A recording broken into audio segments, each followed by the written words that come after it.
Listen to me, because this is about your future and the money you have worked your entire life to save. I want you to look at me and really hear what I'm saying.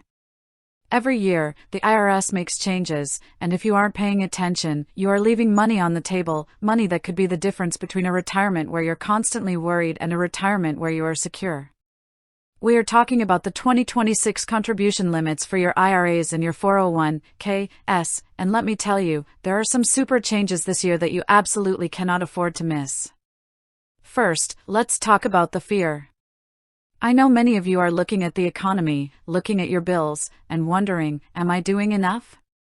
You're worried that you started too late or that you're going to run out of money. Well, the IRS just handed you a bigger bucket to catch more of your savings. For 2026, the individual contribution limit for your 401(k), 403(b), and most 457 plans has jumped to $24,500. That is an extra $1,000 over last year.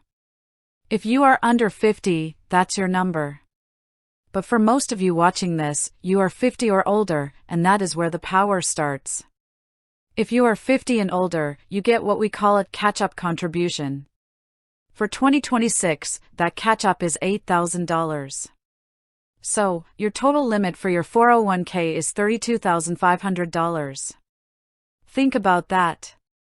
That is $32,500 that you can put away to grow for your future. But wait, there is a brand new super catch-up that I need you to understand.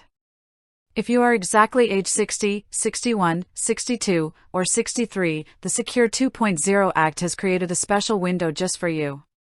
Instead of the $8,000 catch-up, you can contribute up to $11,250 as a catch-up. That means your total 401(k) contribution for 2026 could be as high as $35,750. This is a massive opportunity if you are in those peak earning years right before you cross the finish line. But here is the catch, and there is always a catch with the IRS.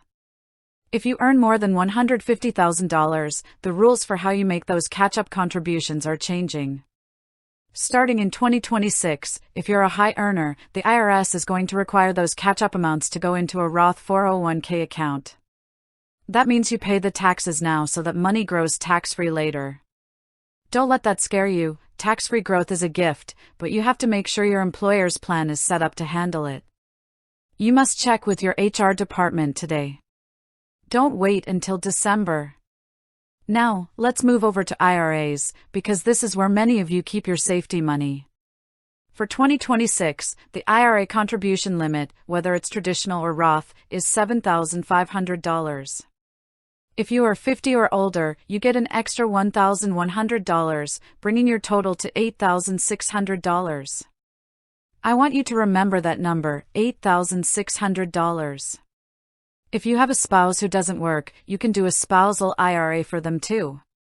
That's another $8,600. Together, that is $17,200 you are moving from your spending bucket to your security bucket. The question I get all the time is, Susie, can I do both? And the answer is a resounding yes. You can max out your 401(k) at work and still put money into your IRA as long as you have earned income. If you are 62 years old and working part-time, and you have the cash, you could potentially put away over $44,000 into these accounts this year. But I want to talk to those of you who are afraid of the income limits. For a Roth IRA, the IRS has raised the limits for 2026. If you are married filing jointly, you can make a full contribution as long as your modified adjusted gross income is under $242,000. If you're single, that limit is $153,000. If you make more than that, don't just give up. Look into a backdoor Roth. Don't let a no from the IRS be the final answer for your financial freedom. Here is your actionable takeaway, and I want you to do this right now. Open your 401(k) portal or call your plan provider. Look at your contribution percentage. If you aren't on track to hit these new 2026 limits, increase your contribution by just 1% or 2%. You won't even feel it in your paycheck, but your future self will thank you every single day in retirement. And for those of you already retired, keep an eye on these numbers because they often affect the logic behind your Roth conversions. If you are moving money from a traditional IRA to a Roth to avoid future tax spikes, these new brackets and limits are your roadmap. You have worked too hard for your money to let it sit idle or to let the IRS take more than their fair share because you didn't know the rules. Knowledge is power, but only if you use it. Take these numbers, look at your accounts, and make the choice today to be a master of your own financial destiny. You can do this.